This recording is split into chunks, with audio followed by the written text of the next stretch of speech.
The difference between a good decision and an okay decision can be tiny in the analytics. And if you don't understand how to use your tools, that's going to have a big impact over time. Most people start off with a very limited amount of funds.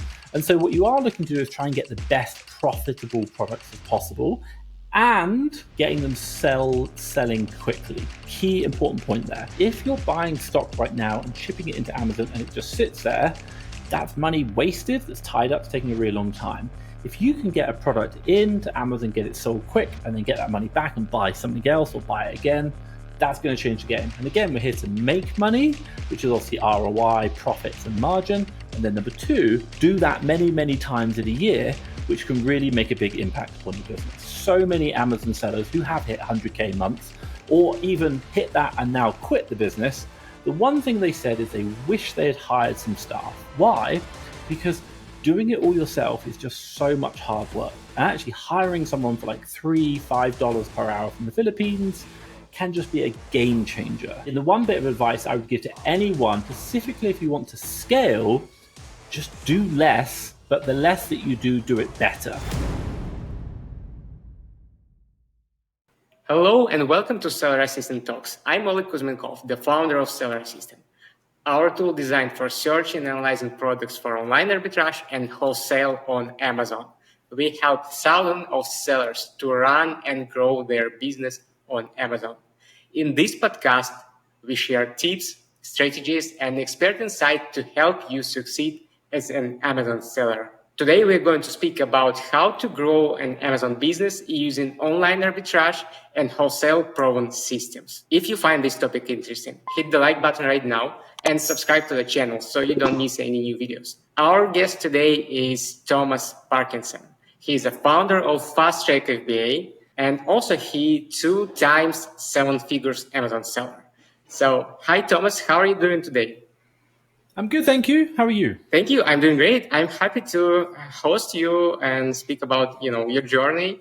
And I believe it's like great opportunity to share your journey with our viewers and share some tips on how they can become 2 times 7 figure sellers as well. Cool. If I give you a little bit of background, I've been selling on Amazon now for about 8 years, I think it is. Obviously, you can probably tell that I'm from the United Kingdom.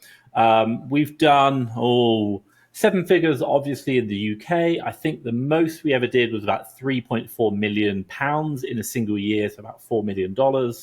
And then in the US, I think we've probably done 7 figures as well, but probably like 2 million in a single year. We've not grown it as big. We've tried to focus more on a lean operation. And then on top of that as well, I run Fast Track FBA. Previously, we've done a lot of VAs and supported clients with that. And now we do community, and I'm probably best known for my YouTube channel, which I've done for about 5 years, just sharing the journey, the tips and tricks, and how the market's changed, which is really, really useful. So obviously happy to be here and happy to share obviously anything that I've learned and the story so far. Sorry, so interestingly, you said you have a tool business and also your YouTube channel and you have a community. What is your secret? I work too much. As a classic entrepreneur, we do try and do too many things. And it's a really good question. I will be honest, we don't sell in the UK anymore. We stopped that about 2 years ago, and we focus only on the US. And I can explain why later on if you want. And then obviously I run Fast Track FBA. And the reason is because in my Amazon business US, we've got a small team of VAs running it for me. And really, I don't have to do very much. It's taken a very long time to get there, but they've helped me scale. And I think if anyone is an Amazon seller, the one thing they'll probably recognize is that finding products every single day is quite mind-numbing. It's quite boring and tedious. So having a team, not only to find the products, is super useful, but I've also managed to hire admin VAs who do administration and accounting and finance. And then on top of that, I've also we've hired throughout the years many people to do the purchasing, literally using my credit cards to buy, which has been super helpful. So I'm quite lucky that I don't really have to do very much of my business, and it runs, I'm very pleased with. But then also as well, we built Fast Track FBA. And we used to do a lot, but right now I literally just do the YouTube channel, which I love. And I think you asked what's the secret. And coming back to that question would be, and the one bit of advice I would give to anyone, specifically if you want to scale, just do less, but the less that you do it better. So, for example, when we're running US, UK, we're running Fast Track FBA, we're doing YouTube, we're doing VA services, it's just too much. It's too much to do. And there were so many opportunities we were missing out on, which could have allowed us to make more money, grow the business. And so we recognized that. And so basically we scaled it right down. But of the stuff that we're now doing, we're just trying to get much, much better at it. And as a result, I would say that is the secret. Do less, but do it better. Yeah, it's like work smart, not hard. Correct. What is your business model on Amazon? You told me you like doing online arbitrage mostly, right? So we do. At the moment we probably do about $150,000 a month. So like, what's that? 1.5 million a year, for example. And we probably do about 75% OA and about 25% wholesale. So we use both models. I like wholesale. You get access to obviously good quantities, you can buy really well, and if you find good supplier, it works really well. But OA generally has higher margins, and I also love the cashback. I travel a lot. I like using credit cards.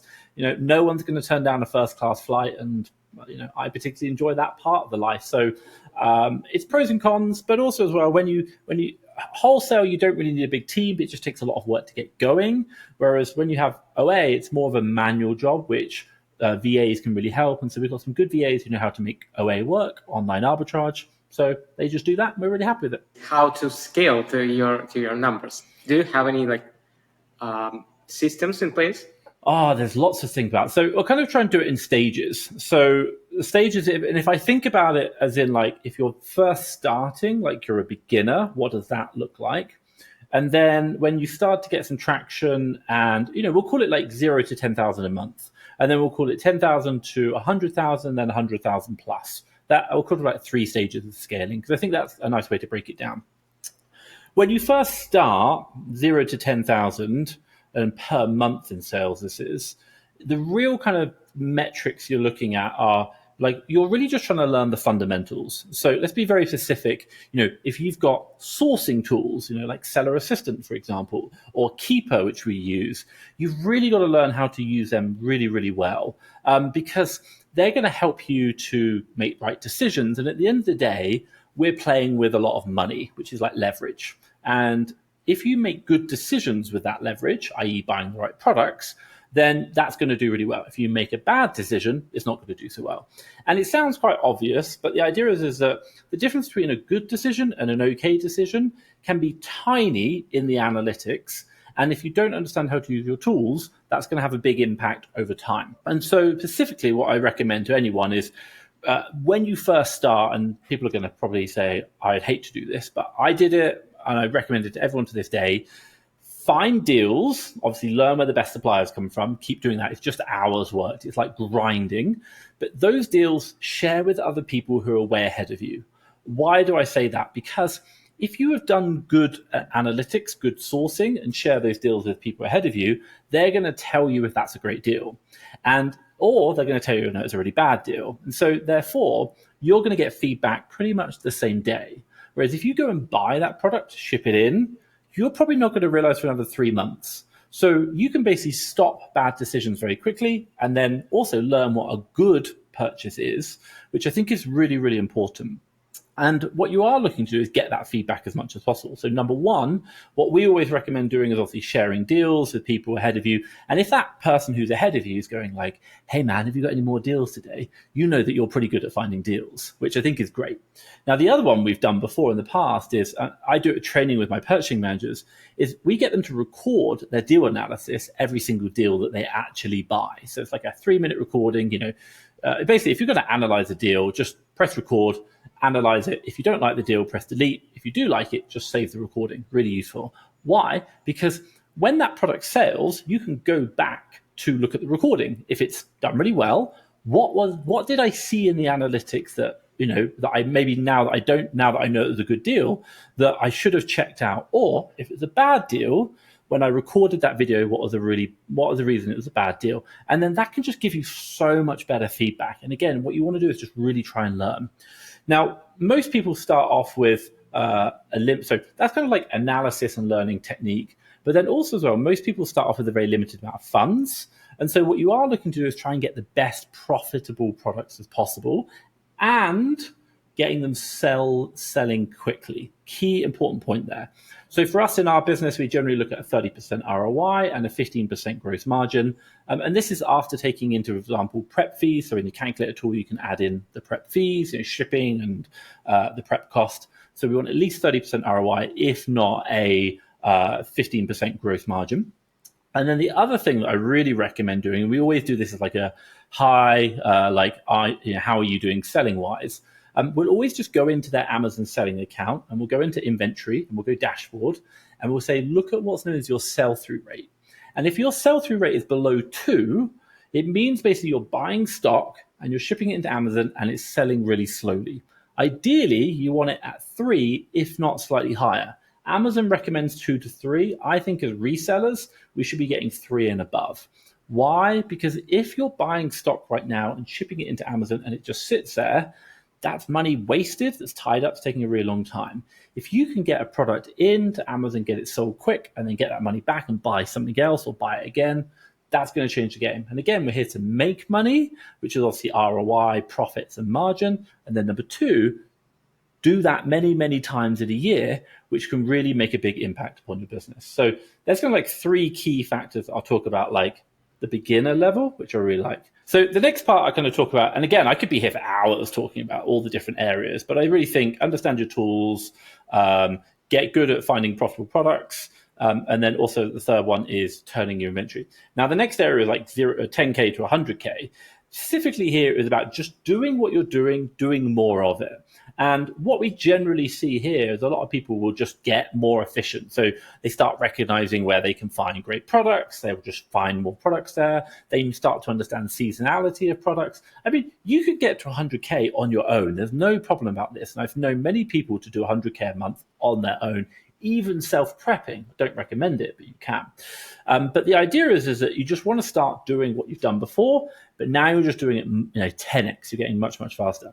What we generally see between 0 or say 10K and 100K is that people just get better at efficiency. So for example, maybe they're on top of their warehouse shipping in.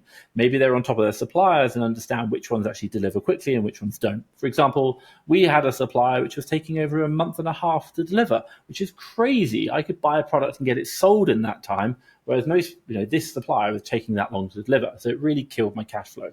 Number 2, the next part is thinking about discounts, coupon codes. All these things really stack up and make a really big difference. Now, the key part behind this is just improving your revenue. Once you drive your revenue, and ultimately you want to be making profit as well, but just getting your revenue up, you can now access lending, which is really, really important. So, for example, if you get much better revenue over the last 3 months, a lot of the lending providers, Wayfire, Uncapped, for example, Sellerfi, they'll now start thinking at you, or they'll be open to discussing whether they want to lend to you. And I'm not saying you should always take lending, but it gives you more capital. And in our business, capital is the biggest problem. And then the other area, which I'll mention about, which I think is really important, is VAs, sourcing VAs specifically. Now, we used to offer sourcing VAs. We no longer do, so I'm not trying to sell you something here. But I do believe, and I've watched and listened to so many Amazon sellers who have hit 100K months, or even hit that and now quit the business. The one thing they said is they wish they had hired some staff. Why? Because doing it all yourself is just so much hard work. And actually hiring someone for like $3, $5 per hour from the Philippines can just be a game changer. So top tips for like hiring VAs, you can do it onlinejobs.ph, for example. But what I really recommend is the old saying, hire slow, fire fast. And specifically, what do I recommend? Get time tracking tools. We use a tool called TeamLogger. It's like $1 per user per month, nothing. Do time tracking, 40 hours per week. And then just really focus on the 2 metrics you look at. 1, which is how much, or 3, spend. How much have you spent per month? Or per week, And in the VA Academy, before we used to do, we want a minimum of $500 per week in month 1, $1,000 per week in month 2, and $1,500 per week in month 3. But I'll give you an idea. My best sourcer now, she'll come back with like $30,000 a week in deals, which is, we actually spend that much money on it. So you can see if you get one good VA, they're just going to save you so much time and make your business so much money. Now, on top of that, So obviously you've got them sourcing, but you really just want to drive the revenue up, drive the spend. We also track estimated profit. So how much money do we think we're going to buy from those deals that they found this week? And then finally, what we do actually track is how much profit are their deals generated in actual cash profits. And this is really simple. You can just download your P&L report from, obviously your P&L software. And then what you can do is just attribute or to take out only the deals that they found and just add up how much profit has been made in that week. And so we really want to be making sure they're making a lot of profit, because that's how the business grows. So I definitely recommend hiring a VA. Don't have to do it at 10,000, but maybe at like 30, 50, 70,000, because it's just going to take the load off you.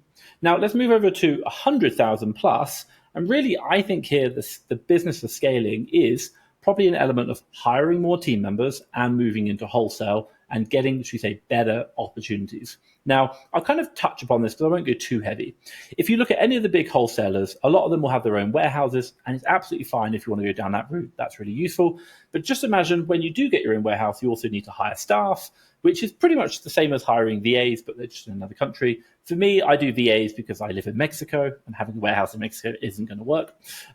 So just as an idea, but it's really scaling with people. You do need people in your business. As great as AI is, it's still not where we want it to be. And then so hiring people, building that out. And in my business, I talked about it at the very beginning, we have sourcers, so they go and find the products. We have admin VAs, they deal with all the inventory management, checking the suppliers, checking on top of that, and then also the accounts, the P&Ls, the balance sheets, cash flow, for example. And then if you want to really grow and make your life a lot easier, having a purchasing manager, normally promoted from a sourcer up, to do the final deal analysis and physically check out the products, that could be absolutely game changing, but it's a whole nother level. And then the final part is obviously looking at like scaling with your business, with like lending, growing that, and moving into wholesale. And the one thing I'll say about wholesale, which maybe isn't really kind of explained too well, is everyone kind of understands conceptually what wholesale is. You're buying from distributors, that's great. But don't forget, retailers can be wholesalers as well. You can buy pallets, you can buy on bulk, you can speak to your local DIY store and ask them to put an order in for you with the manufacturer that they buy direct from. So just because they might not be a typical wholesaler doesn't mean you can't buy bulk, doesn't mean you can't have a relationship with them, you can't do these things. There are so many ways to scale this business that don't just look at the traditional routes. It's trying to figure out the other ways which can be completely game changing. And obviously, I won't go into wholesale itself, but the best way to find wholesalers, if you want to know, the one tip I'll share is speak to the manufacturer and ask them who the distributors are, and then go call those people. And if they won't open an account with them, ask those people who they would recommend that you speak to who would open an account. And you're just going from the manufacturer down the supply chain. And that way you're generally getting the best prices because you're as close to the source, i.e. the manufacturer, as possible. That's my kind of like top tips for scaling. Below $10,000, you just do it by yourself, and your biggest bottleneck is to find great deals, right? When you start growing, you need to hire people to work for you. And what is the bottleneck right here? The big problem behind hiring, people try and hire people to do a job, specifically like from the Philippines, for example. And the problem comes is that the people in the Philippines don't know what they're doing. And if you don't know what you're doing, i.e. you don't really have a business which works yet, it's going to fail.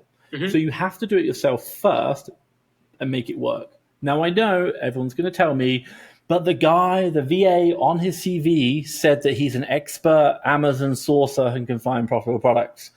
Tell you a little truth. Everyone lies. So the idea is what you need to do is you need to obviously test them, hire slow, fire fast. And if they're not right, get rid of them. But you also need to know your business well. And so a great example we'll have is that we've placed VAs with clients in the past. The VA might be great at sourcing sneakers, but the client, the person who wants to hire them, now they do beauty. And the VA just doesn't work. It can't work. So you've got to, if you don't know how to source beauty yourself, you can't hire someone and teach them how to do it. And really, all that VA is doing is copying what you do. That's the only thing. So it's got to work for you. And I'll get really granular if you want me to. We do it in my business. So for example, if we're we're sourcing beauty, I know how many URLs I can visit in a day, an 8-hour shift. I know how many Amazon ASINs I can check in an 8-hour shift. And we track that every single day with all of our VAs. So if you're a new VA coming in, I can immediately see, is your activity high enough? And obviously when they first start, it's not going to be. But the idea is that what you're trying to say is, well, look, if I can look at 1,000 URLs in a day and my VA is only looking at 100, no matter how good they are, they're never going to get to my level because their just activity is too low. So it's trying to figure out, how do you run your business at 0 to 10,000 per month? What are all the measures behind that says, if I just do this, I will achieve this result? And then when you hire someone, you're trying to basically just debug or figure out, how can I get them to copy what I do?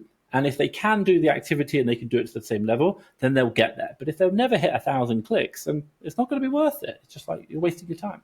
Don't think how to do something. Think who can do it for you, right? And let's like manager approach. Don't touch things by yourself. Just find the person who solved the problem for you. And it's kind of work if you hire a person who general knowledge stuff like electrician or plumber, something like that. But when things come to certain products for Amazon, it's like kind of different, right? You have to touch things by yourself to know what you want from your virtual assistant, right? And how to train them. In business, in general, you're right. Let's say, for example, you could use your electrician, or, let's say, for example, you want a marketer, someone to write blog posts for you. These skills are skills whereby there is a big marketplace of professionals who know what they can do. And so therefore, your job then is not to figure out how to be an electrician or a blog writer. Your job is to figure out how to qualify a good electrician or a blog writer. And then once they do it, your job then is to do it. And there's a really good Alex Hormozy kind of quote, which I love, which is, I think he does like 5 fingers. He's like, I know someone, so basically it's like the levels of skill. So it's like, I know someone who's done it. So for example, electrician, like this guy, I'm interviewing a guy and this guy goes, yeah, my mate is an electrician. So I know someone who's an electrician. So that means I can be your electrician. You're like, no, it doesn't. Then it's like, I'm an electrician. And then it's, I'm an electrician who's helped someone else.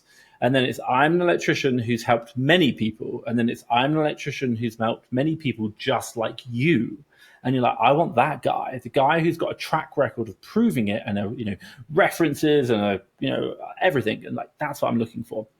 And so that's really important. And you're right, in business, if you really want to grow, you really there are 2 kind of hires you make. There's a hire where you hire the electrician who's helped so many people just like me. And then you tell them the electrician problems and they just go away and do it. And you're like, fantastic. Problem is they cost a lot of money. And in a business where to grow, you need more money. Most sellers won't spend money on a great VA. The other problem comes is that, how do you find a great VA? It's not like a great marketplace, and there are, but a lot of people lie. It doesn't work. It's really difficult. So what we generally tend to find is most people will hire someone with no experience because they're cheaper, and we always want to try and cut costs, and we want things cheap. And so therefore, that's where it comes around to trying to replicate what you're doing. So if you can find profitable products, 1,000 clicks a day, 1,000 pages, then can your VA get to 1,000 pages a day? That's what we're trying to replicate. But it's a really interesting distinction, and we recognize that so much in business and understanding. So and here you created SOPs for your VAs, right, and train them. Yeah, correct. What's really interesting is if you think about your business, if you think about an Amazon business is just, let's say, for example, we do beauty. We start the day off at 8:00 in the morning. We go to CSV and then Walmart, and then we check the following brands, Maybelline, Revlon, for example, and then we check every single product versus Amazon, and we just do that every day. That could just literally be your entire business. That's how you make money. Lots of people would do the same thing, but it'd be called like the clearance section. So your SOP is wake up, check the following 2 suppliers, check these sections of the suppliers for each product, check versus that, which is really interesting. And building documents, SOPs, is really important. I think it's really important as you grow. But what's really interesting, especially today, you're now starting seeing the rise of AI, but also we're talking about agentic AI, where it's about AI tools in going away and doing tasks in the background. Well, how do you tell the AI what to do? Well, it's really an SOP, isn't it? It's in my business, go to CSV, go to Walmart, look at the clearance sections for each product, go here, check the price versus Amazon, and then anything which meets these requirements, show it back to me. Well, right now, we've been using Filipino VAs, but I promise you, probably in like a year or two, you're going to be using agentic AI, and it's going to be a very interesting space. But what do you need to understand is you need to document what you want your agentic AI to do, because we've all used ChatGPT and told it what to do, and it's been rubbish. But when we tell it what to do with real clarity, it gives us a really good response. And so what we recognize is that we need to give good direction to our Filipino VAs, our staff, or to agentic AI to get the result that we want. And it's an interesting time, but I think if you think about it that way, it could be really game changing in the future. Yeah, it's really interesting. We have search in AI at ChatGPT. So we have trained GPT to find products for online arbitrage, and also find authorized distributors for brands, and it's completely free. You can just use it. Like you paste product agent, some your maximum cost for this product, and product item, and that's it. It goes and find 10 products for you with prices and suppliers. And also, you can Google, you use it to, not Google to search for brand. It's not Google, it's like ChatGPT, and ChatGPT search for a brand for you, and it works really well. And we're going to integrate it to our tool itself. It's an interesting time we're living in, and what's interesting is obviously, we all recognize that the world is changing, but if you get ahead of it and start figuring this out, that's going to give you a massive advantage. There's going to be sellers who are doing it manually. There could be sellers like me who are probably doing it with VAs. But if you can figure out how to use robots in the cloud, i.e. AI, you can just 10x my results overnight, and you'll be able to scale so much quicker. It's true. Super interesting. It's true. Yeah. So what trends do you notice, as an FBA seller and also as a community owner, what trends are happening right now? Amazon's changed. Why? Because Amazon is a lot more mature now than it has been over the last 10 years. And as a result, it's a lot more tighter on compliance and the way it operates. And so if you look at content probably 5 years ago, it made it look really easy. And I'd probably say definitely now is a lot harder. Why? Because everyone's a lot more efficient. They know what they're doing. The marketplace is more challenging. But is there still money to be made? 100% definitely. And what's interesting, I think there was a report that was released quite recently. I think it's 40% of Amazon sellers do over $100,000 a year in sales, which is crazy. And if you think about they're making 10, 15% net margins, even as a side hustle, you're taking $15,000 extra. And to grow that is easy. Once you figure out how to get to, 5 figures, getting to 6 is not that hard, and getting to 7 is not that hard. And you can turn what is a side hustle into a business. So what's interesting is probably less sellers now than there has been, but those sellers are making more money. So you have to be more of a professional operation. It's less of a side hustle. So if you're serious, you could do really, really well. Now, what's really also interesting is that Amazon is still the biggest marketplace. There's so much velocity sales, and I absolutely love that. But I think is what you do need to do is understand that things change. For example, we used to sell in the UK market. We don't. We now sell in the US. Better opportunity. But the brands we used to sell when we first started on the US, we don't sell anymore. It's not to say there are brands that are a problem with them. Some of them we can't sell, but some of the brands we sell now, we probably wouldn't even think about when we first started.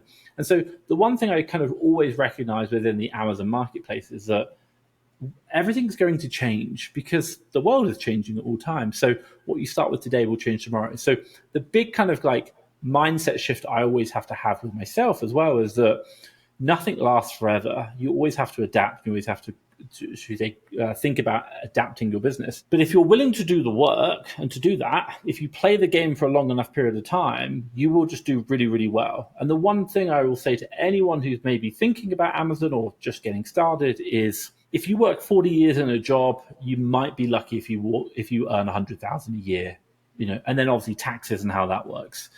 But if you do 40 years in the reselling game, I promise you'll be doing way more than 100,000 a year. And then obviously tax is a lot more tax efficient when you start running a business and you're doing it that way. So you are going to spend a lot of time doing something. It's up to you where you want to apply that. And business will have a disproportionate reward over a long period of time versus employment. But it's just how you want to spend the rest of the time that your working years. That's the way I think about it. Thank you so much for joining us today and sharing your story.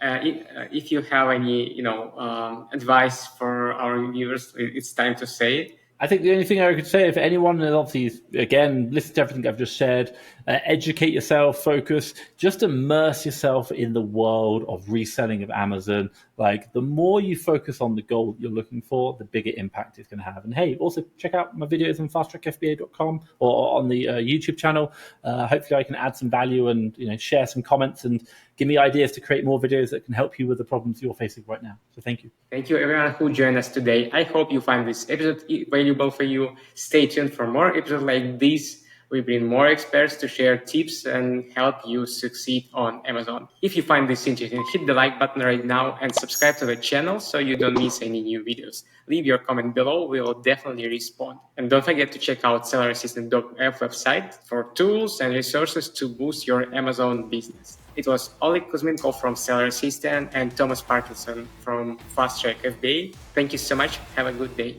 See you soon.